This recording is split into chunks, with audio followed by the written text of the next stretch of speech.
Continuamos con la serie después de un receso, la serie La soberanía de Dios, con nuestro quinto tema que se titula El propósito de las aflicciones. Dios nos va a responder por qué en ocasiones Él permite situaciones que nos hacen llorar, sufrir, tener dolor. Salmo 139, ¿ya lo tiene? Yo le sugiero que cada vez que venga a este lugar venga con una Biblia, porque estudiamos la Biblia, porque usted necesita leer la Biblia, necesita tener una Biblia personal. Así como tiene un cepillo, un peine, así una Biblia personal, para que usted la lea, la subraye, la estudie. Entonces, esa es la sugerencia dominical pastoral, ¿ok? Bien. Salmo 139, versículo 1. El propósito de las aflicciones. Dice: Oh Jehová, tú me has examinado y conocido. Tú has conocido mi sentarme y mi levantarme. Has entendido desde lejos mis pensamientos. Has escudriñado mi andar y mi reposo. Y todos mis caminos te son conocidos. Pues aún no está la palabra en mi lengua, y he aquí, oh Jehová, tú la sabes toda. Detrás y delante me rodeaste, sobre mí pusiste tu mano. Tal conocimiento es demasiado maravilloso para mí, alto es, no lo puedo comprender. La razón principal, a mi manera de ver, por la que muchos cristianos cuestionan a Dios cuando sufren, cuando lloran, cuando viene alguna situación a ellos mismos o a sus seres queridos, es porque no han entendido la soberanía de Dios. Estos cuestionamientos vienen porque aún escuchando sobre la soberanía de Dios, de que Él tiene el control de todo, de que Él hace las cosas como Él quiere, aún así algunos no aceptan la soberanía de Dios y se meten en problemas. No logran ver que las pruebas, las aflicciones tienen un efecto formador del carácter. No saben algunos cristianos que a los que aman a Dios, todas las cosas que les ayudan para bien. Muchos no saben, y aún escuchándolo siempre, pero, y viven una vida de puros peros, y no viven en la plenitud y en la confianza que Dios quiere que vivamos. En este salmo que acabamos de leer, David nos enseña, nos comparte entendimiento y revelación que él tenía acerca de Dios. Por ejemplo, él nos enseña acerca de cómo Dios nos conoce completamente. Y esto habla de la omnisciencia de Dios. Omni quiere decir todo, y ciencia, conocimiento. O sea, Dios tiene todo conocimiento acerca de nosotros, del pasado, presente y del futuro. En este salmo David nos está enseñando cómo Dios está en todo lugar. Esa es la omnipresencia. Omni, todo, presencia. En todo lugar está su presencia. También nos enseña David en este salmo cómo Dios tiene el dominio sobre todo. Y esto habla de la omnipotencia, todo poder que Dios tiene. Pues en base a estos atributos de Dios que David nos enseña, es que nosotros podemos y debemos confiar totalmente en la soberanía de Dios. Pero el que no tiene este conocimiento tiene problemas. Ahora, vamos a estudiar un poquito este salmo para nosotros poder entender todavía un poco más, afirmar nuestra fe, fortalecer nuestra fe para depositarla totalmente en el Dios Todopoderoso que tenemos. ¿Qué les parece? Vamos ahí, pongan sus ojos ahí en el Salmo 139 y vaya siguiéndome. Dice: Oh Jehová, tú me has examinado y conocido. Esta frase, tú me has examinado, es una palabra hebrea, hakar, que significa penetrar hasta lo más profundo del corazón. ¿Qué hace Dios? Penetrar hasta lo más profundo de tu corazón. Tú me has examinado, has penetrado lo profundo de mi corazón y me has conocido. Conocido viene una palabra hebrea, yadá, que significa observar cuidadosamente. ¿Qué hace Dios entonces? Nos observa cuidadosamente. Y mira hasta lo más profundo, hasta el rincón más profundo de nuestro corazón, lo observa cuidadosamente. Versículo 2, tú has conocido, o sea, tú has observado cuidadosamente mi sentarme y mi levantarme. Esto significa toda situación de mi vida, tú la conoces. Cuando me levanto, cuando me acuesto, cuando me duermo, cuando todo, cualquier cosa. Él está observando y conoce toda situación de mi vida. Dice el versículo 2, has entendido desde lejos mis pensamientos. Y la palabra hebrea que se tradujo por entendido, has entendido, significa también distinguir. O sea, Dios sabe distinguir perfectamente nuestros pensamientos. Nosotros, por ejemplo, yo puedo ahorita estar pensando algo y ustedes no saben qué estoy pensando, ¿verdad que no? Les voy a decir que estoy pensando de la goliza que le pararon al Atlas anoche. Pero ustedes no sabían que yo estaba pensando eso, ¿verdad que no? Pero Dios sí.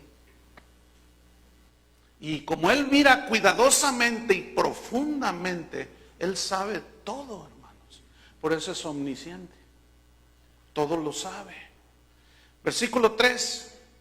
Has escudriñado mi andar y mi reposo, y todos mis caminos te son conocidos.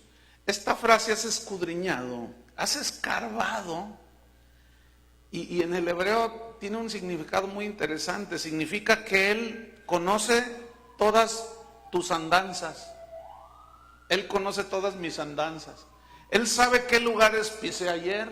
Él sabe a dónde fui. Conoce no solo mis pensamientos, sino todos mis caminos les son conocidos. Es decir, Él lleva la cuenta de todo. Una vez alguien me preguntó, oye, pastor, ¿está bien que un cristiano vaya y se meta a un antro de esos donde no sé qué? Le dije, bueno, ¿puede? Pues sí, sí puede. ¿Debe? No debe. Nada más hazte esta pregunta, ¿Cristo entraría ahí? Algún despistado dijo que sí. Hermanos, Él conoce todos nuestros caminos, todos, absolutamente. Él sabe dónde vamos, sabe qué hacemos, sabe qué pensamos, y lo escudriña y lo mira cuidadosamente. En el versículo 4 dice, pues aún no está la palabra en mi lengua, fíjate, y he aquí, oh Jehová, tú la sabes toda. Es decir, que Él conoce la intención de lo que decimos. Fíjate, todavía yo no sé lo que voy a decir dentro de 5 minutos y ya el Señor sabe qué voy a decir. Eso es increíble, ¿no? Porque todavía no está la palabra en mi boca y tú, Señor, la sabes toda. Ahora, todo lo que tú hables y lo que yo hable lleva una intención verdadera del corazón, ¿no es cierto? Bien, tú puedes decir algo, pero dentro de tu corazón, algo bueno a alguien, según tú, pero, hermano, Dios ¿qué ve? Hasta lo profundo. Distingue los pensamientos. ¿Qué ve? La intención con la cual tú dices lo que dijiste. En otras palabras, vivimos delante de Dios como si estuviéramos en una casa de cristal. Imagínense una casa de cristal donde todo se transparenta, todo se ve. Versículo número 5. Detrás y delante me rodeaste. Esto habla de que estamos en sus manos. Hay una protección de Dios, ciertamente. Detrás y delante me rodeaste. Donde quiera que yo voy, allí estás tú, Señor. Y sobre mí, dice, pusiste tu mano. Y esta frase habla de un cuidado tierno que Dios el Padre tiene sobre nosotros, sus hijos. Luego en el versículo 6 dice, tal conocimiento es demasiado demasiado maravilloso, decía David, para mí. Esto es algo que rebasa totalmente mi capacidad. Sin embargo, sí se puede entender, porque dice Pablo a los Corintios que cosas que ojo no vio ni oído yo, ni han subido en el corazón del hombre, ni siquiera se ha imaginado, son las cosas que Dios ha preparado para los que le aman. Es decir, la revelación de Dios a las vidas de las personas. La oración de San Pablo por los efesios, los colosenses, a los que les escribió cartas, era que ellos crecieran en el conocimiento de Dios. Hubo episodios en la vida de Israel en que ellos fueron llevados cautivos por sus enemigos porque les faltaba conocimiento de Dios. Entonces, a medida que nosotros conocemos más a Dios y le obedecemos, podemos enfrentar las situaciones de la vida con mayor fuerza, porque tenemos la fuerza de Dios. Entonces, aunque él dice, este conocimiento es demasiado maravilloso para mí, dice, alto es, no lo puedo comprender. Significa, no que no entendía nada, ay, pues no entiendo nada, no, significa que no existe nadie que pueda decir, yo tengo todo el conocimiento de Dios. ¿Creen que haya alguien así? ¿Verdad que no? No hay uno solo que tenga todo el conocimiento de Dios, porque Dios, Pablo dice, cuando estemos con Él, dijo a los Corintios, entonces entenderé cómo fui conocido por Dios.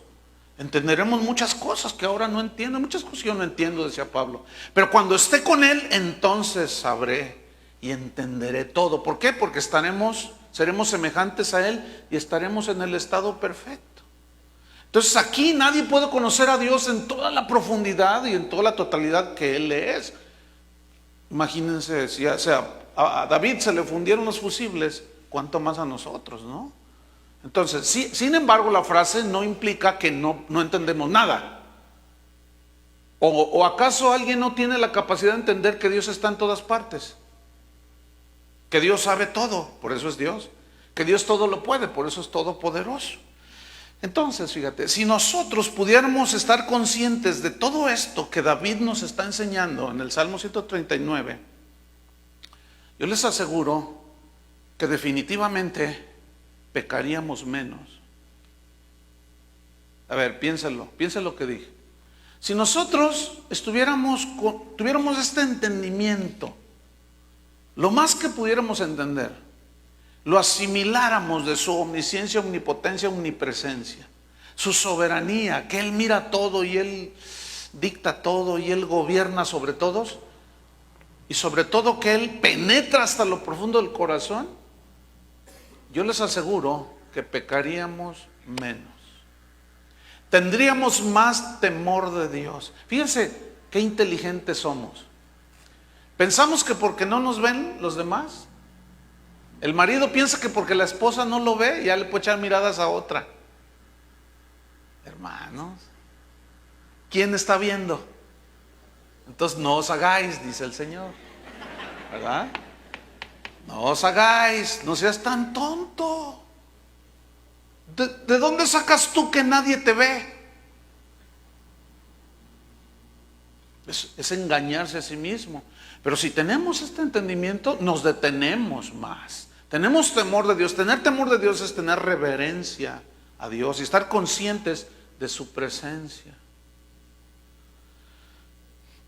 Los cristianos que están conscientes de la soberanía de Dios saben y conocen que las pruebas que vienen a su vida, las aflicciones, las situaciones que nos hacen llorar, que nos hacen sufrir, este cristiano sabe, al conocer su sabiduría, su soberanía, que Dios las permite para pulir el carácter, para purificar nuestra alma, para madurar nuestra fe. En Isaías 45, vaya conmigo, hay un versículo que quiero que leamos, Isaías 45.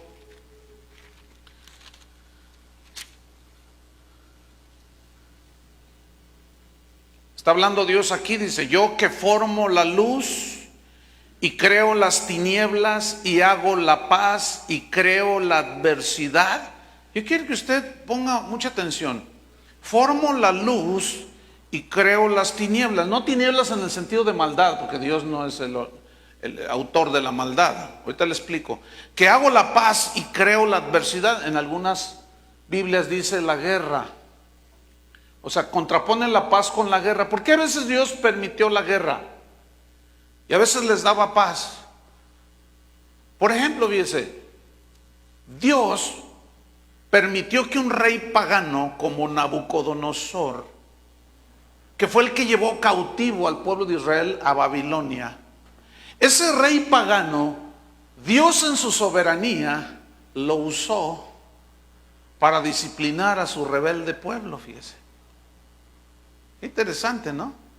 Darío es otro caso, Ciro de Persa. De Ciro dijo, mi siervo, y era un rey pagano. O sea, siervo en el sentido, no que era un siervo como Isaías o Jeremías, no, sino que los hombres, aún paganos, y el mismo diablo, que no saben todo, en ocasiones son hasta instrumentos de Dios para cumplir, que ayudan, ellos lo ignoran, ayudan a cumplir los propósitos de Dios. ¿Cómo se entiende esto? Ya lo hemos explicado un poco más. Pero vamos a Job, capítulo 23. Job 23. Entonces, ¿quién es el que crea la adversidad? Dios. Circunstancias. A eso se refiere la adversidad, a circunstancias alrededor de nosotros para tratarnos, porque somos su pueblo. Job 23, en el versículo número 10. Propósito de las aflicciones. Dice, mas él conoce mi camino, me probará y saldré como oro. Vamos a estudiar este versículo. Vamos por partes. Dice Job, mas él, es decir, Dios, conoce. Aquí conocer es una palabra hebrea que significa ver. Entonces, ¿cómo se lee? Mas él ve. ¿Qué ve? Ve mi camino. Camino se tradujo del hebreo derek, que significa el curso de mi vida. ¿Qué ve Dios? El curso de mi vida. ¿Qué ve Dios?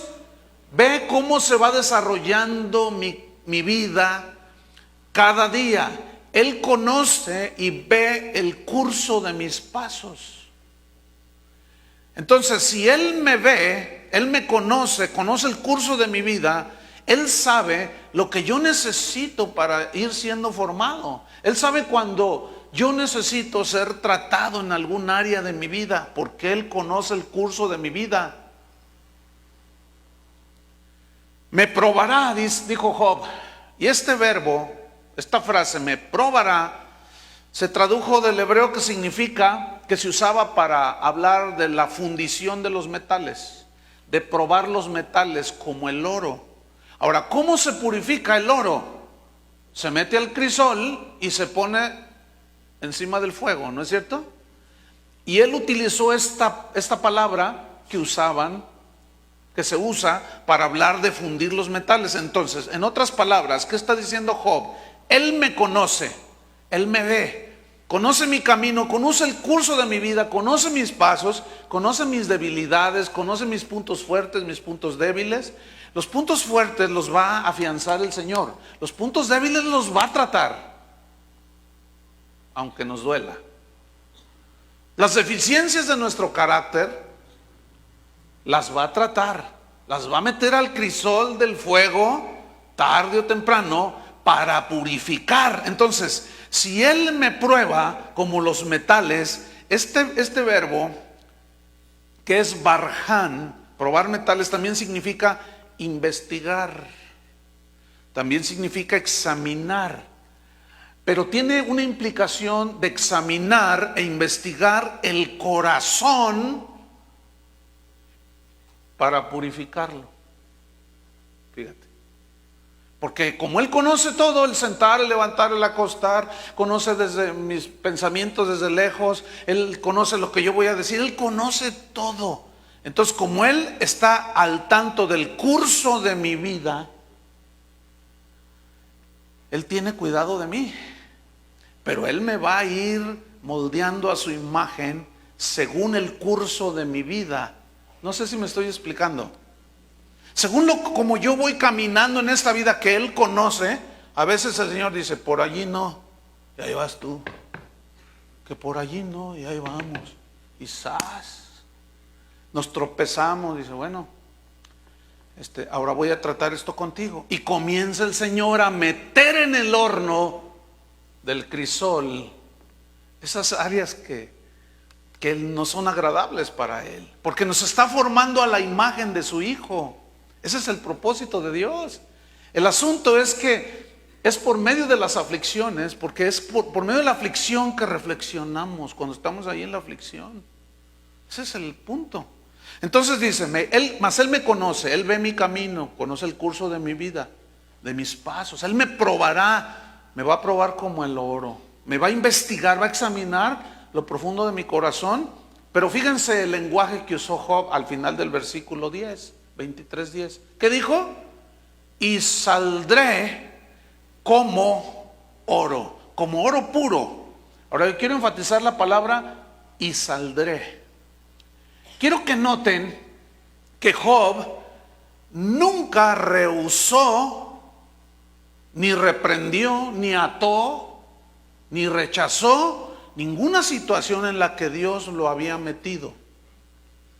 Porque Job sabía que Dios tenía que tratar con su vida. Y la prueba que él tuvo, que ya hablamos de la vida de Job, recordarán, fue impresionante. Que vamos a hablar un poquito más adelante. ¿Cuál era el propósito? Entonces fíjense el lenguaje que él habló. Un lenguaje sabiendo de fe. Este es el verdadero lenguaje de la fe. No la fe que dice yo rechazo todo eso, yo ato, yo decreto, quién sabe cuánto. Sino yo estoy en el horno de aflicción, pero yo sé que Dios está tratando conmigo. Estoy teniendo una prueba, pero yo sé que Dios tiene un propósito. ¿Cuál es ese propósito? Es purificarme, madurarme, limpiarme, y saldré como oro. O sea, él sabía que estaba allí, no negó. Como aquellos ¿qué tienes? Y está allí con un cáncer, no tengo nada, no. Eso no se refiere al lenguaje de la fe. El lenguaje de la fe es, tengo cáncer, pero Él puede sanarme. Es diferente. Y esto es lo que está diciendo Job. Saldré como oro, pero estoy en el horno de la aflicción. No dijo, no estoy, no dijo nada de eso. Primero de Pedro, capítulo 1, versículo 6. Primera de Pedro 1:6. Fíjense cómo yo estoy moviendo así la Biblia para que vean cómo en realidad este tema nos abarcaría 5 sesiones de 1 hora por lo menos, nada más en ver tantos versículos desde el Génesis hasta el Apocalipsis que hablan de este punto. Pero no vamos a tomar tanto tiempo, nada más para que usted alcance a captar. Primero de Pedro 1, versículo 6. ¿Ya lo encontró? Dice aquí, en lo cual vosotros os alegráis.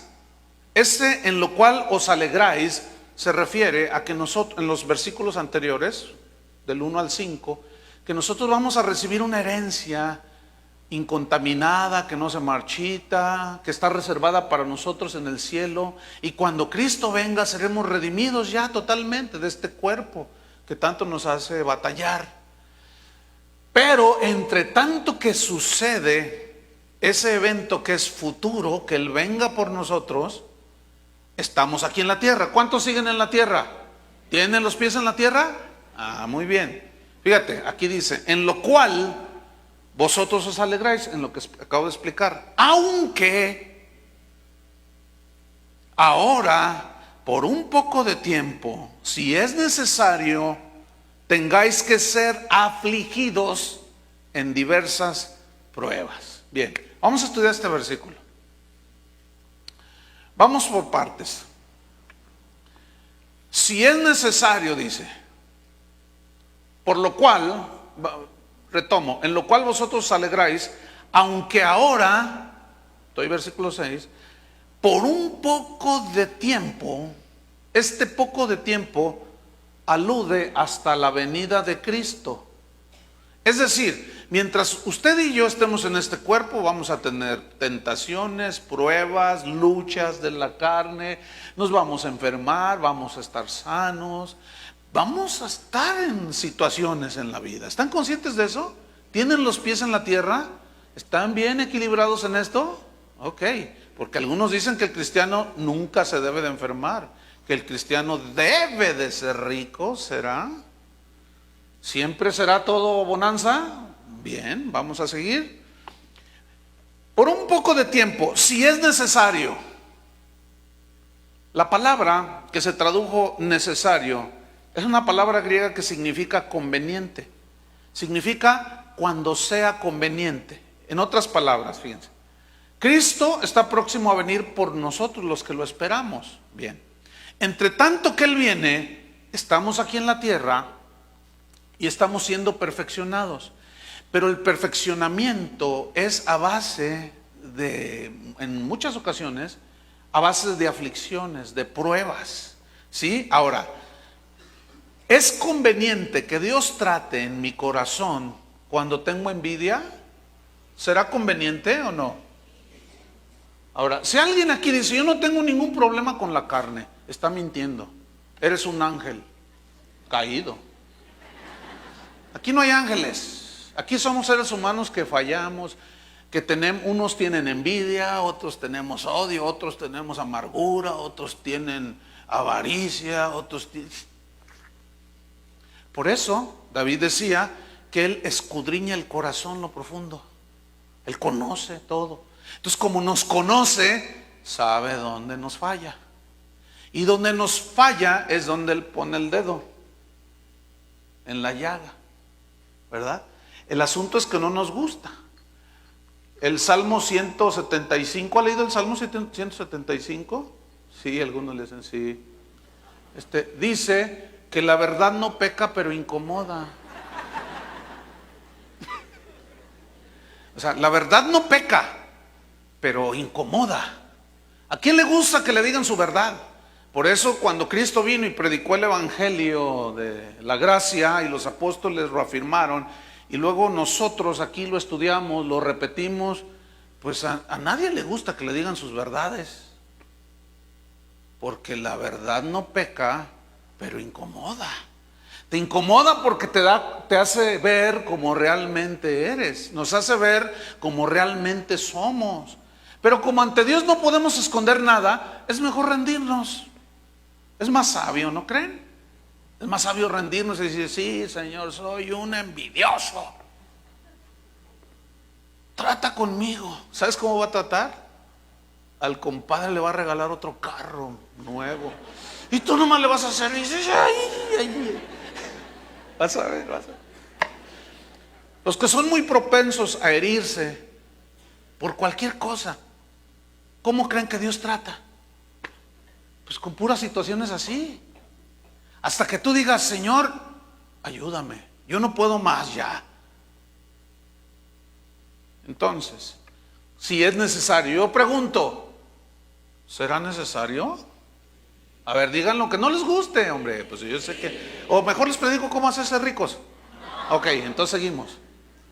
A ver, otra vez. ¿Será conveniente ser afligidos con diversas pruebas? Sí. Algunos le dijeron, bueno, está bien, pero al menos lo aceptaron. Entonces dice, si es necesario, conveniente, tener que ser, ¿qué? Afligidos. Digan todos afligidos. Pues ¿a quién le gusta la aflicción? A mí no. Al que diga, ay, yo la espero con ansias, tampoco. ¿No? ¿Verdad que no? Esta palabra, tengáis que ser afligidos, se tradujo del lupeo, del griego, que significa entristecidos. En Hebreos 12, cuando habla de la disciplina de Dios hacia sus hijos, dice que la disciplina de Dios no parece ser causa de gozo, sino de ¿qué? De tristeza. ¿Cuándo has visto que cuando tú has disciplinado a tus hijos que ay, se sientan contentos? Otra mami, otra. Ninguno. No es motivo de tristeza, de gozo, sino de tristeza. Pero dice en Hebreos 12 que esa disciplina después da frutos apacibles de justicia. Y comenzamos a ser formados a la imagen de Él y participamos de su santidad, significa de su carácter. Fíjense qué tremendo. Entonces, ¿será necesario ser probados y afligidos y llorar a veces? Sí, es necesario. Significa afligidos, entristecerse. Habla de situaciones de dolor. ¿Alguno ha pasado alguna situación de dolor? Yo creo que todos. Habla de situaciones de adversidad. Por ejemplo, David decía: ¿cuántos se han multiplicado mis adversarios? Si yo no le hago mal a nadie. Hay cristianos que dicen: yo camino bien con Dios, yo no le hago mal a nadie. ¿Y por qué? Les hace falta conocer un poco más la palabra de Dios. Lo dijo Jesús sin esconder absolutamente nada. Si me amáis, dice, el mundo los aborrecerá a vosotros, como a mí me aborreció. ¿A poco es que, y luego hay unos cristianos bien campechanos, ¿verdad? Que van al consulado a solicitar su visa y van hacia muchos lugares y dicen: yo soy cristiano. Piensan que porque dicen yo soy cristiano, ya, pásenle. Hermanos, sean más sensatos. No tienen que decir cuando van al consulado: es que yo soy cristiano, porque eso lo ponen adelante como para decir: yo no miento. No me diga. Y luego aquellos se burlan y cierran las puertas. Yo me acuerdo de un evento que hubo una vez hace años y venía un contingente de Panamá, venían pastores y venían como unos 30 hermanos. Entonces llegaron allí, traían su visa todos, fíjense, para entrar a México. Entonces el pastor dice, les pregunta: yo vengo con todos estos. Dice: ¿y qué van? ¿Y a qué vienen al país? Dice: venimos a un evento cristiano para alabar a Dios. ¿Un evento qué? Cristiano. No entran al país. ¿Pero por qué no? Porque no quiero, dijo el de la migración. ¿Pero por qué no quiero? Los que siguen, todos para atrás, los regresaron a Panamá. Dice: soy cristiano, ¿qué tiene que ver entrar? O sea, vengo al país a una convención, pero piensan que porque... Y luego se asustan. Hermanos, si los peores enemigos son los que aborrecen a Dios, entonces cuando se levanten en contra de ti, no te asustes. David oraba: ¿cuántos se han multiplicado mis enemigos? Pero él estaba consciente. Él no decía como muchos de nosotros: ay, no sé por qué, no entiendo, si yo soy bueno, yo no le hago mal a nadie. Salmo 23, búscalo ahí en su Biblia. Versículo 4. Salmo 23. Este es el salmo más conocido, creo yo, de la Biblia. Hasta el diablo se lo sabe. Salmo 23, versículo 4.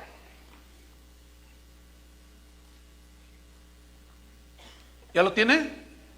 Dice así David: aunque ande en valle de sombra de muerte, no temeré mal alguno, porque tú estarás conmigo. Ok, vamos a estudiarlo rápido. Dice: aunque ande en valle de sombra de muerte. Aunque, eso significa que iba a estar de seguro en un valle de sombra de muerte. Aunque, o sea, no me interesa que aunque esté en un valle de sombra y de muerte.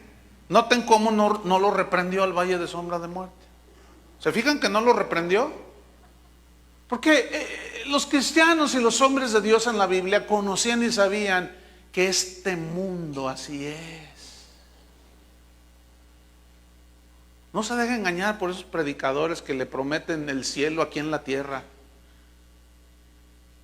Llanto, ni tristeza, ni dolor, y todo viento en popa será hasta allá en el cielo. Aquí aunque andemos en valle de sombra de muerte, fíjense cómo está él ya asegurando que en un momento de la vida vas a estar en un valle de sombra de muerte. Pero quiero que noten otra vez el lenguaje verdadero de la fe, como el de Job. ¿Qué dijo? No temeré mal alguno. No temeré mal alguno, ahí está. Porque tú estarás conmigo. Ahora, ese estarás implica, es un verbo futuro. Estarás. ¿Qué está diciendo David aquí? Porque el Salmo 23 es un salmo bien hermoso. El Señor es mi pastor, nada me faltará. O sea, él estaba en un momento de regocijo con Dios. Pero él sabía que la vida se compone de momentos amargos y momentos dulces. Entonces, él sabía que era segurísimo que en el futuro él iba a andar tarde que temprano en un valle de sombra de muerte. Tribulaciones, aflicciones, dolor.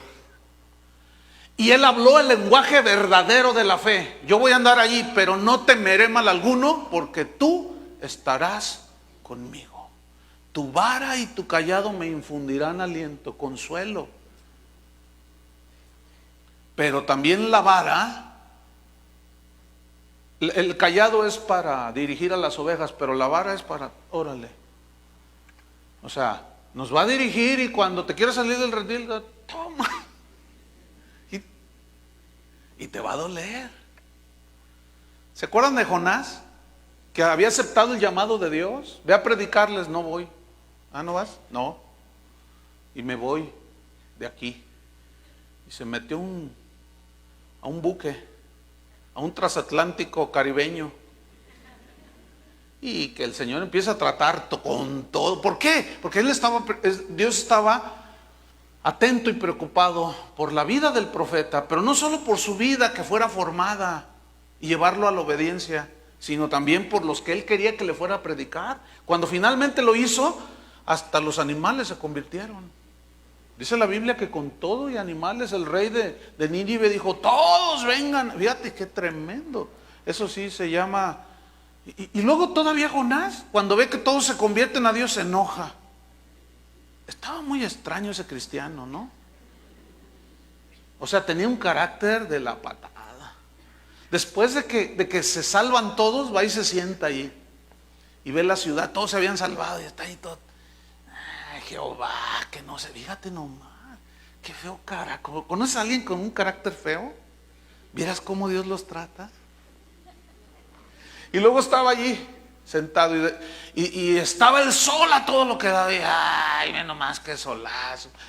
Y entonces dice que Dios hizo crecer una calabacera, dice, una planta, la desarrolló milagrosamente de una manera rápida, un milagro de Dios, lo cubrió y todavía quejándose. No, es que estaba tremendo ese Jonás. Y luego después la calabacera, la liana esa, la hierba esa se secó. Y no, mira nomás ahora. Oh, ¿quién? No, ese tipo. ¿Vieran cómo Dios trató con él? Entonces, dice en el versículo 5 de Salmo 23, aderezas, preparas mesa delante de mí, en presencia ¿de quién? ¿Te fijas cómo David no los reprendió a los angustiadores? No los correteó. No, ni siquiera Dios los dejó allí porque angustiaron un poco a David. ¿Sabes por qué? ¿Sabes por qué Dios permite, entre otros propósitos, la aflicción? Porque cuando nos sucede, lo primero que volteamos es a ver a Dios, ¿no es cierto? ¿Qué será más peligroso? Cuando estamos afligidos, fíjense, y estamos ahí y luego Dios permite que te quedes solo, que nadie te llame, que nadie te pregunte cómo estás. Entonces tú estás, ay Dios, ¿no les ha pasado eso? Ahora, ¿qué es más peligroso? ¿Estando afligido o cuando está todo viento en popa y todo va bien? ¿Saben cuál es la situación más peligrosa de las dos? Cuando todo va bien. ¿Se acuerdan de Deuteronomio 8 cuando Dios les dice: Jehová es el que te da el poder para hacer las riquezas, pero cuando hayas entrado a la tierra que Jehová tu Dios te da, y se te haya multiplicado tus casas, tus ganados, tu dinero, todo, y haya arroyos en tu tierra y bebas y te sacies y comas, cuídate de no olvidarte de Jehová tu Dios. Escuchen bien, es más fácil olvidarse de Dios cuando todo va bien que cuando estás en pruebas. Por eso es tan peligrosa esa doctrina de la prosperidad, hermanos. Es una mentira salida del infierno para desvirtuar el verdadero sentido de la palabra. Y los cristianos, miren, caen como soldaditos, porque no tienen sustento en la Biblia. Salmo 27, versículo 2. Se juntaron contra mí los malignos. Ay, ya ve que no es el único, hermano. ¿Ya se dio cuenta que no es el único? Ayer una persona me decía, ay, hermano, empezó a decir, es que mi compadre se me echó encima, los vecinos, y estamos todos. Y le dije, oye, ¿escucharon el mensaje? Y dice, sí, lo escuchamos, pero los vi, era un matrimonio, estaban así preocupados. Entonces yo les dije, ¿ustedes son de esta congregación? No, dice, pues es que donde íbamos la cerraron. Y nos dijeron, pues, cada quien vaya donde quiera. Entonces nosotros llegamos aquí, oye, oigan, ¿cuánto tienen de cristianos? Dice, un mes. Dije, bueno. Bueno, son como bebés, ¿no es cierto? Entonces les dije, ¿entendieron algo del mensaje? Pues poquito. Bueno, se entiende, ¿no? Entonces allí ya, a ver, vengan, traían a sus hijos, vamos a orar. Y ya les hablé y ellos se fueron confortados. Pero les dije, pero están aprendiendo. Le dije, ahora, ¿por qué se te echó encima el compadre y los vecinos? Pues porque nos hicimos cristianos. Miren, es que ustedes deben de saber, miren, Jesús dijo, bienaventurados sois cuando por mi causa os vituperen y os persigan y digan toda clase de mal contra vosotros, mintiendo. ¿Están mintiendo? Sí, dice, yo pensé que mi compadre nos amaba. Pues ya vieron que no. En cuanto se hicieron cristianos, sus adversarios se volvieron. Entonces dice, se juntaron contra mí los malignos, mis angustiadores y mis enemigos para comer mis carnes. O sea, mas ellos tropezaron y cayeron. Fíjate el versículo 3. Otra vez, aunque, a pesar de, ¿qué me importa cómo se? Él conoce el curso de mi vida, conoce mis pasos y todo.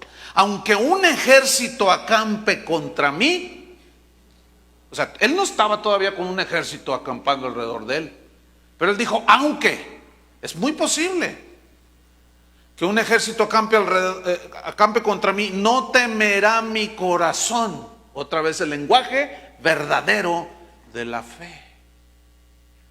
Aunque contra mí se levante guerra, yo estaré confiado. Hace rato un hermano me dijo, yo nunca me había enfrentado a acusaciones falsas y me acabo de enfrentar. Y no, pues yo les comprobé que me estaban calumniando. Dice, pero qué feo se siente que se te echen encima así como... Bueno, ¿y eso te aflige? Pues sí, me afligió. ¿Y a dónde te llevó? A pedirle a Dios. ¿Ven? Vamos otra vez a Primera de Pedro. En lo cual os alegráis, aunque por un poco de tiempo, si es necesario, tengáis que ser afligidos, entristecidos, situaciones de dolor, en diversas pruebas. Digan todos, diversas pruebas. La palabra diversas, fíjese qué interesante, viene de una palabra griega, poikilos, que significa literalmente multicolor. ¿Y qué tiene que ver con pruebas? Bueno, ¿qué entiende usted por multicolor? De todos colores. Muchos colores. Es decir, que las pruebas, usted va a tener pruebas y aflicciones de todos colores y de todos sabores. De limón, fresa, vainilla, melón y sandía. Fíjese, a veces va a tener pruebas y conflictos económicos. ¿Cuántos están así ahora? A ver, levanten la mano. Un buen número. Bueno. Otros van a tener en la diversidad, en la multicolor de pruebas que Dios permite para irnos formando. Otros están batallando con la amargura. Otros están batallando con el resentimiento. Otros están batallando con la inseguridad del futuro y quieren asegurar su futuro ahorita, ¿no? Entonces, para mis hijos, dejarles algo. Y están así todos, ¿no? Entonces Dios permite que no se te dé los planes que tú quieres, y lo planeas y luego le pones las manos y cuánta cosa. Y el Señor te cierra la puerta y te vuelve a cerrar la puerta y te vuelves. ¿Sabes por qué? Porque tú estás confiando en lo que puedas ganar para asegurar el futuro de tus hijos. Hazme favor. ¿Quién es el futuro de tus hijos? ¿Quién es nuestra seguridad? Pero cuando tú cambies la perspectiva de que Él es tu seguridad y ya dejas de estarte preocupando por lo terrenal, vas a ver cómo eso va a venir como consecuencia. Lo que Dios quiere es que aprendamos a confiar en Él, no en lo que tenemos, hermano. ¿Les está cayendo el 20? Que sean 40, ¿no? Para entender más. Entonces fíjense, en diversas pruebas, diversos multicolor, diversas formas, también significa poikilos. Aparte de multicolor, significa multiforme, es decir, de varias formas, de todo tipo de pruebas. Ahora, la palabra pruebas, multicolor, diversos tipos de pruebas. La palabra pruebas también está muy tremendo. El significado en el griego es peirasmos, que significa literalmente experimentar lo bueno y lo malo. Porque como les decía hace un rato, cuando estamos en una situación de aflicción y cuando estamos en una situación de bonanza, en las dos podemos experimentar lo bueno y lo malo. ¿Cuál es más peligrosa? Cuando todo va bien. ¿Lo captaron? Sin embargo, no deja de ser bonanza y te da cierta tranquilidad y paz y caminas contento, aleluya, gloria a Dios, con el Señor. Pero las diversas pruebas, los multicolores de pruebas, las diversas formas que Dios usa para formarnos, bueno, tiene que ver con experimentar lo bueno y lo malo, la salud y la enfermedad, la escasez y la abundancia. Y todo esto, fíjense, esta es la sabiduría de Dios. Dios lo permite, lo usa para irnos formando y para producir en nosotros efectos beneficiosos, primero personales y en segunda instancia con los demás. Déjenme citarles unos versículos que van a ilustrar perfectamente esto. Vamos a Gálatas capítulo 4. Y vea usted la manera de Dios. Gálatas capítulo 4, versículo 13. Aquí está hablando San Pablo y dice así: pues vosotros sabéis, están enterados, Gálatas, escuche, que a causa de una enfermedad del cuerpo os anuncié el evangelio al principio. A ver, ¿cómo estuvo eso? ¿Sí? Pablo no tenía planes de quedarse en Galacia para levantar una iglesia, fíjense, interesante, ¿eh? Él tenía otros planes, él iba de paso por ahí, pero de pronto que se enferma. Se enfermó y a causa de esa enfermedad él tuvo que tener un tiempo de reposo, pero su boca no estuvo callada. Y dice, a causa de una enfermedad del cuerpo, yo les anuncié el evangelio. Escúcheme bien. Vea la sabiduría de Dios. El hermano Pablo Hunter, que es nuestro tutor por toda la vida, hace poco me contó un episodio que nunca me lo había contado. Dice que hace como 30 años, él estaba por ahí en su casa y de repente le vino un dolor en la espalda que no se podía mover. Entonces, no, pues que lo toman y que lo llevan al hospital, al México americano. Ese hospital es de cristianos, lo fundaron los cristianos bautistas. Los dueños son cristianos. En aquellos entonces todos las enfermeras y los doctores eran cristianos. Hoy ya está mitad y mitad. Bien. Entonces dice que cuando él llega, pues lo reciben y le empiezan a dar las primeras atenciones. Entonces, una enfermera que lo estaba asistiendo allí en primera instancia, pues mientras lo preparaba y todo para hacerle estudios y valoraciones, y llegaba el médico, le dice: oiga, ¿y usted a qué se dedica? Dice: no, pues yo soy misionero, le dice. Yo tengo aquí en Guadalajara ya como 20 años. Entonces, pues yo predico, y le empezó a compartir. Y dice que la enfermera le dijo: ay, hermano, dice, usted es un ángel enviado de Dios. Dice: yo, dice, sí, es que hemos estado orando, dice, porque necesitamos un capellán para el hospital, alguien que atienda a los enfermos en sus últimos momentos. En los Estados Unidos así se usa, un capellán le llaman a alguien, como en los hospitales católicos que está un cura allí atendiendo. Dice: pues en los hospitales cristianos está un capellán. Entonces dice: Dios lo mandó, usted es un ángel enviado de Dios, ¿le gustaría ser nuestro capellán? Y dice el hermano Pablo que dijo: sí, claro, por supuesto que sí. Y en eso llega el doctor: ya tenemos capellán, le dice. ¿Cómo? Ya le cuentan: ay, hermano, ¿usted sería nuestro capellán? Sí, yo, claro, por supuesto. Y dice el hermano Pablo que en cuanto dijo: claro que soy el capellán de este hospital, del cual duró más de 15 años como capellán, dice que cuando él lo dijo, se le quitó el dolor. Y se paró y me dice: Chuy, ¿quién provocó ese dolor?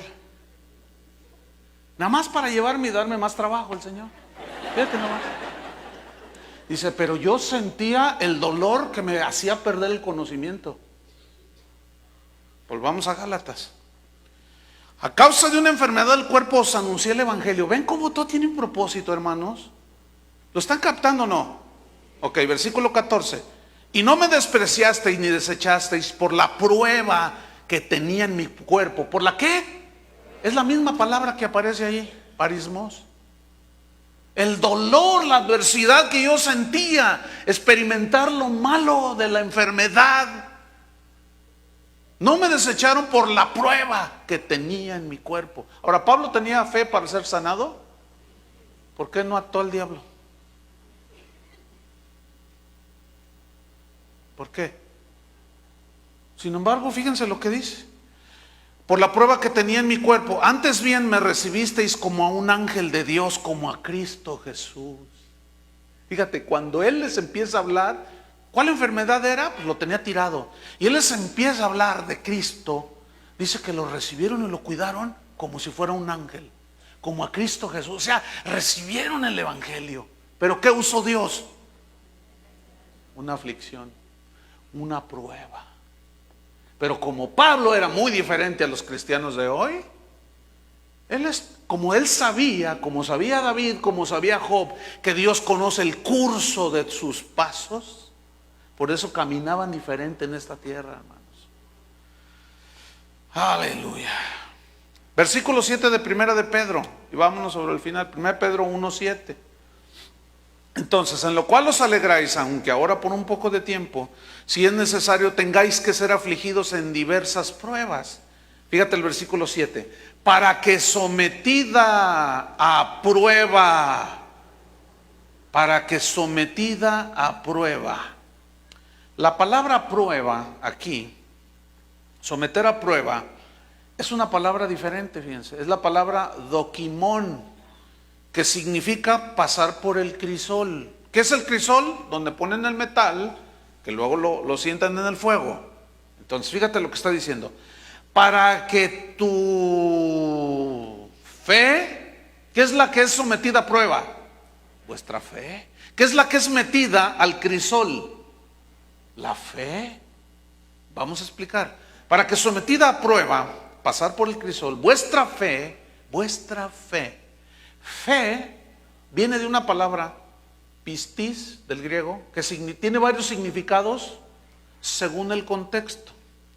Y el contexto de fe, el contexto principal es confianza en Dios. Pero también significa fidelidad.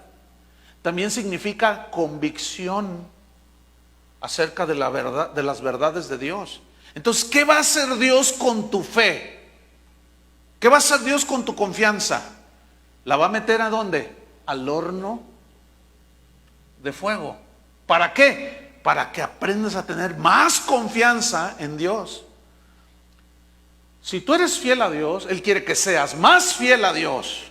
¿Qué va a meter en el crisol del fuego? Tu fidelidad. Va a probar tu fidelidad, va a probar tu confianza en Él, y va a probar también tus convicciones de las verdades del Evangelio. ¿Para qué necesitas fe que Dios te supla algo económico si tienes 500,000 pesos en el banco? No necesitas fe, ¿verdad que no? No. Pero si no tuvieras, que la mayoría, ¿verdad que no? Bueno, si no tuvieras y necesitas tú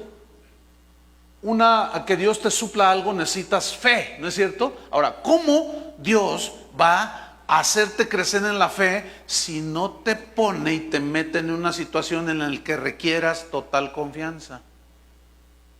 No sé si me expliqué. ¿Cómo va a crecer tu fe? ¿Cómo va a crecer tu fidelidad si no hay confrontación? ¿Cómo va a crecer tus convicciones de las verdades del Evangelio si no hay quien las contrapone? ¿Se acuerdan de Daniel, que fue llevado cautivo por Nabucodonosor a Babilonia? Y entre todos los cautivos iban 4 jóvenes. Uno era Daniel.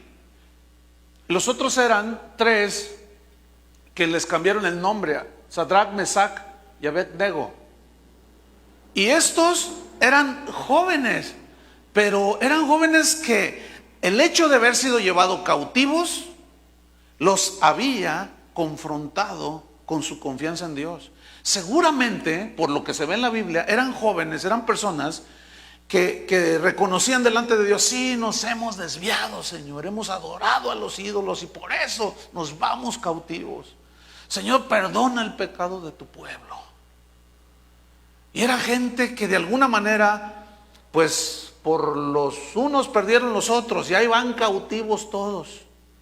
Y un día su fe, su confianza y su fidelidad y sus convicciones fueron probadas. Porque Nabucodonosor se manda a hacer una estatua de oro. Y él da una orden y dicen: cuando suenen los instrumentos, cuando suene la banda, todos se van a postrar y van a adorar a la imagen que él había levantado.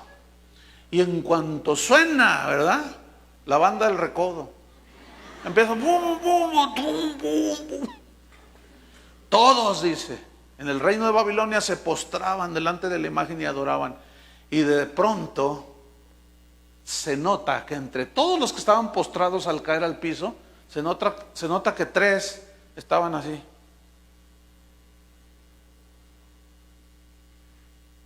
Levantan el ojo los policías y los miran. Oye, ¿y esos quiénes son?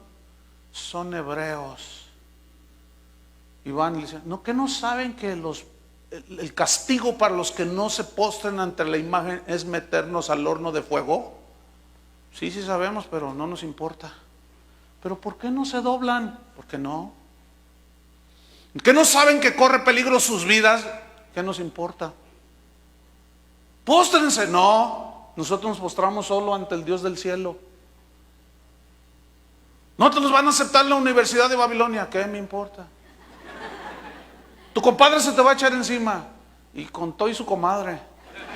O sea, no, es que estos muchachos estaban tremendos, hermano. Entonces, no, pues los agarran y van con el rey y dicen: estos no se doblaron. A ver, otra vez la banda, toque. Y empiezan, y estos otra vez. Dice: calienten 7 veces el horno. Y dice: a ver, el Dios al que ustedes sirven, si los puede salvar. Y uno de ellos le responde: el Dios al que servimos nos puede salvar, oh rey. Y si no, de todas maneras no nos postramos. Escuchen bien, fíjense el entendimiento que ellos tenían.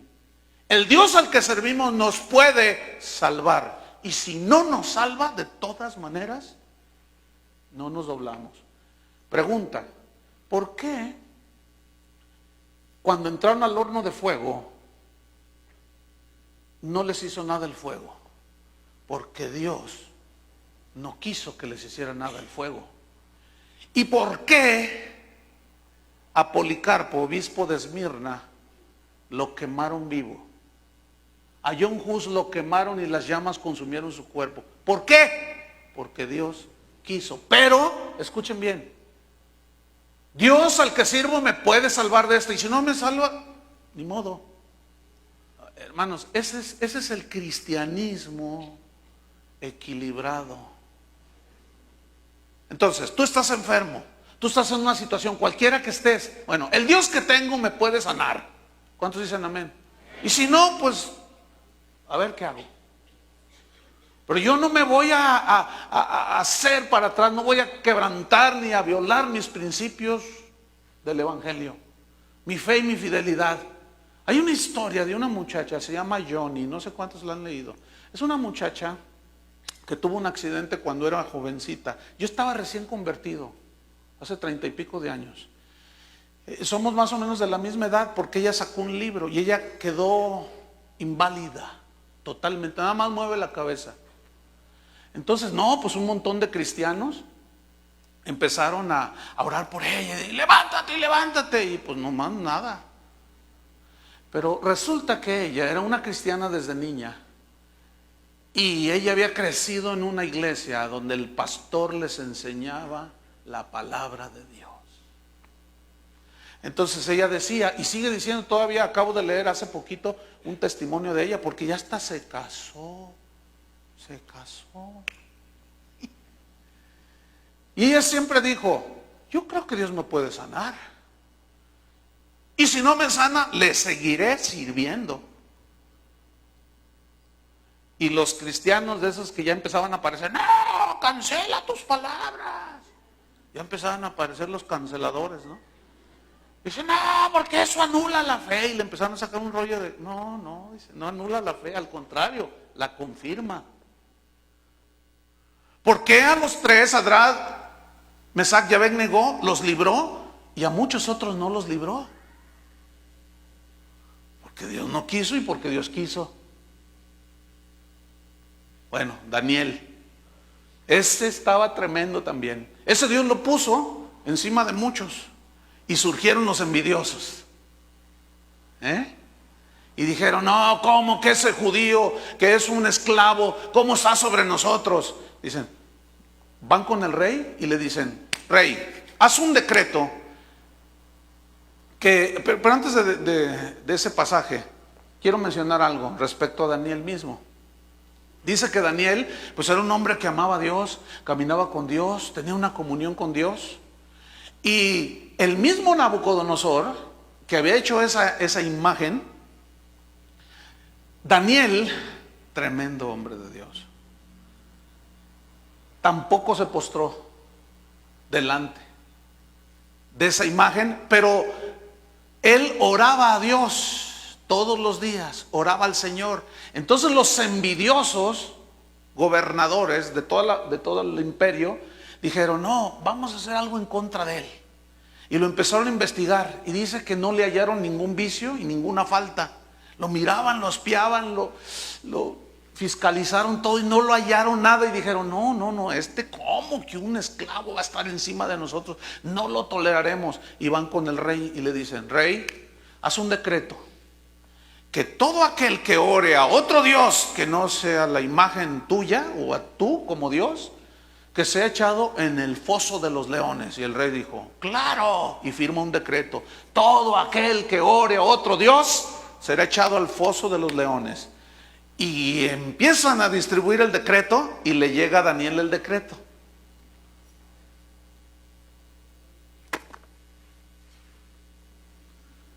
Lo tiró por allá y se hincó 3 veces, como lo solía hacer cada día, y se hincaba y oraba, Señor, dame sabiduría, dame fuerza, está la cosa tremenda aquí, mira nomás ahora este decreto, pero ¿qué me importa el decreto? Yo voy a seguir orando. Y que llegan los espías, hermano, y que sacan un teléfono con cámara, ¿verdad? Que le sacan ahí y van con Nabucodonosor. Rey, tú dijiste que el que no orara a otro Dios sería echado al foso de los leones. Sí, ¿por qué? Pues mira, tráete el proyector. Y, Eso ahí, y ahí estaba Daniel orando: Padre, bendice al rey Nabucodonosor. Dice: a ver, tráiganme a Daniel. Y dice que se afligió el corazón de Nabucodonosor porque lo apreciaba. Pero como ya había firmado el decreto, dijo: ay, Daniel, ¿pero por qué? Porque yo oro a otro Dios, al Dios vivo. Dice que se fue a su recámara el rey y dijo: pues si Dios te salva, pues que el Dios del cielo te salve. Estaba llorando, estaba afligido, lo apreciaba. Pero como ya había firmado, no podía echarse para atrás. Y lo echaron al foso de los leones. Escúcheme, ¿a dónde lo echaron? Dice que pasó la noche y en la mañana llega el rey y le empieza lamentándose: Daniel, siervo del Altísimo, ¿acaso tu Dios te libró? Y los leones, y él también, ¿quién habla? ¿Qué? ¿Estás vivo? Dice: aquí estoy, el Dios al que sirvo, mira. Hasta piojito les hacían los leones. Ahora, ¿por qué Dios no permitió que los leones se lo comieran? Porque Él quiso. ¿Por qué permitió Dios que murieran miles en el Coliseo romano devorados por las fieras? Porque Dios permitió. ¿Están entendiendo, hermano? Pero lo que yo quiero hacerles ver es que esos que murieron en el Coliseo romano conocían la historia de Daniel. Yo les aseguro que muchos de ellos iban al Coliseo y se paraban y decían: Dios puede salvarme y hacer que los leones no me hagan nada, pero si me tragan, que me traguen. Pero negar que soy cristiano, jamás. Negar mi fe en Cristo, jamás. Renieguen de Cristo y digan que César es Señor. No, suelten los leones, pues aquí estamos. Y ya los devoraron, hermanos. Es decir, que a pesar de, aunque ande en valle de sombra, Dios va a probar, hermanos, nuestra fe. Amén. Para que sometida a prueba vuestra fe, mucho más preciosa, estoy en 1 Pedro 1:7, mucho más preciosa, valiosa que el oro, aunque perecedero, se prueba el oro con fuego, sea hallada, ¿qué? Tu fe, ¿en qué? En tres cosas. Número uno, en alabanza. Aquí alabanza significa elogio de parte de Dios, como elogió la fe de Abraham. ¿Se acuerdan? Sea hallada tu fe en alabanza, pura, más pura que el oro, encontrada elogiada por Dios. Número dos, gloria. Aquí gloria significa buena opinión, buena estima de parte de Dios, como la buena estima que tenía Dios hacia Job. ¿Se acuerdan? Ese es varón íntegro, que a pesar de lo que yo sé que voy a permitir que le pase, él no me va a negar. Y estos hombres purificaron su fe. Alabanza, gloria y honra. Honra, ¿qué significa? Valor inestimable. ¿Cómo dice aquí que mientras venga el Señor nosotros tenemos que ser afligidos en diversas pruebas, para que sometida a prueba nuestra fe, mucho más valiosa que el oro, aunque perece, esa fe sea hallada en elogios de Dios, en buena opinión de parte de Dios, buena estima de parte de Dios, y con una fe de valor inestimable, hermanos, hasta que Jesucristo, dice, sea manifestado. Termino dando una paráfrasis de lo que hemos estudiado hoy. ¿Qué es una paráfrasis? Es una explicación amplificada de un texto, que es lo que voy a hacer aquí, para hacerlo más claro. Entonces, retomando todo el estudio que hemos tenido esta mañana, pongan atención. Ahí va.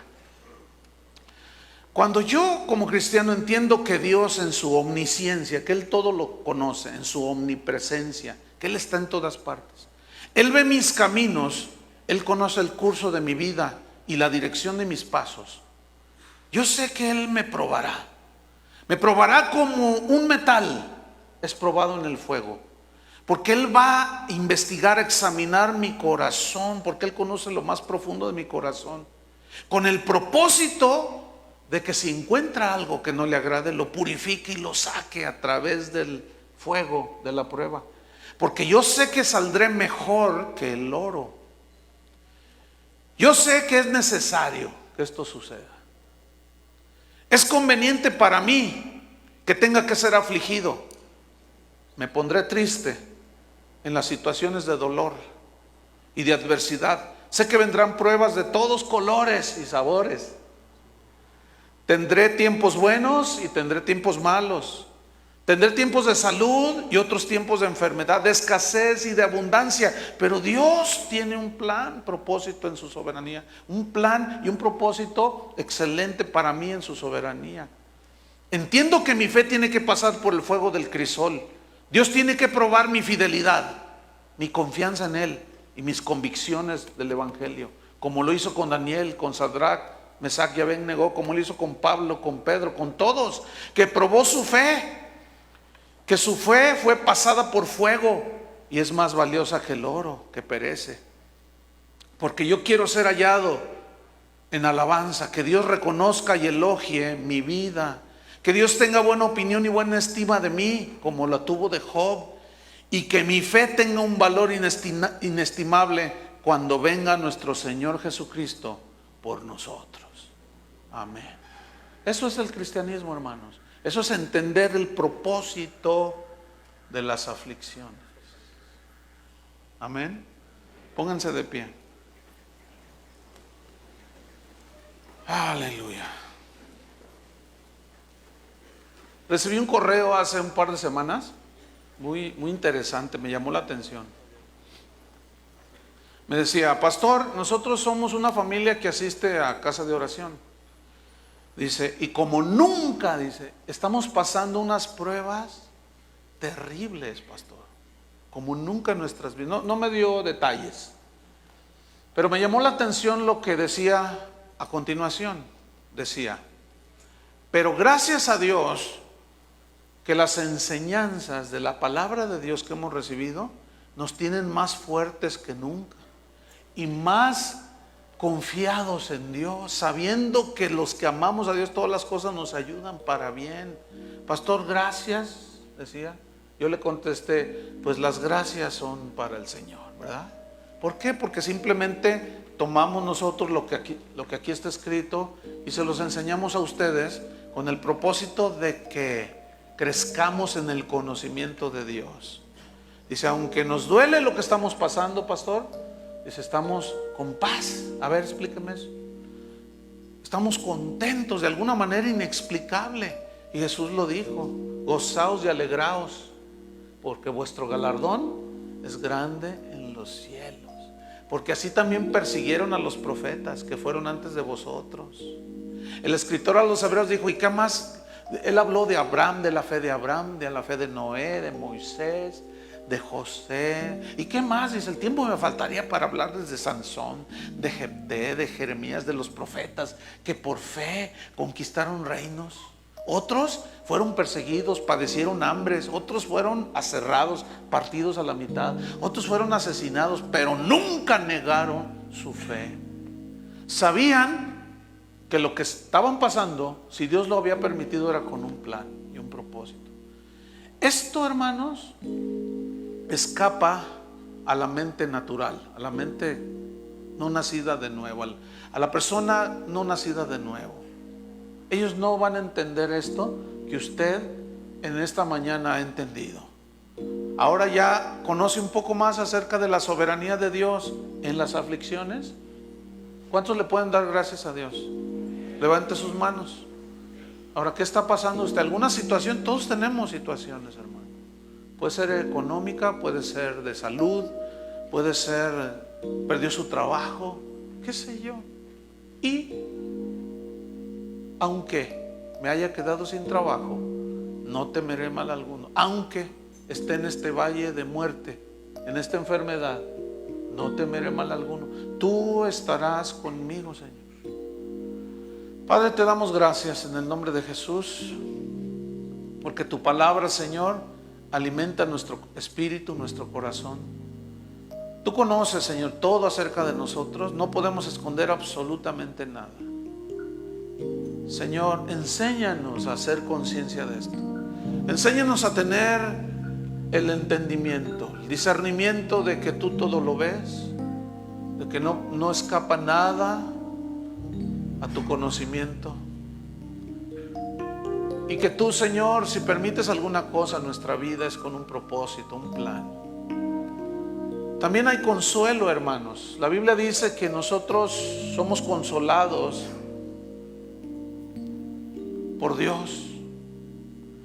Y Pablo decía que nosotros somos consolados por Dios para que también podamos consolar a otros, a los que están en las mismas situaciones. Entonces noten cómo el valor más grande que Dios le da no es a este mundo, hermanos, sino a las cosas eternas, que es en las que debemos de enfocarnos. Pero hermanos, mientras estemos en esta tierra, por último, en el mundo tendréis, ¿qué dijo Cristo? Aflicciones. Pero confíen, tengan fe. Tengan fe. Cuando estén en la prueba, no se doblen, confíen totalmente en la soberanía de Dios. Padre, en el nombre de Jesús descansamos en el regazo del Padre, a quien Cristo nos llevó a través de su sacrificio en la cruz. Ahora tenemos acceso al trono de la gracia y encontrar el oportuno socorro. Te damos gracias, Señor, por tu palabra, a la cual queremos atender, Señor, para estar sólidos y firmes, como aquel que oyó e hizo tu palabra, que vinieron los vientos, la tempestad, dieron con ímpetu contra aquella casa y quedó firme, porque estaba fundada sobre la roca. En el nombre de Jesús, gracias, Señor. Amén. Que Dios los bendiga, hermanos.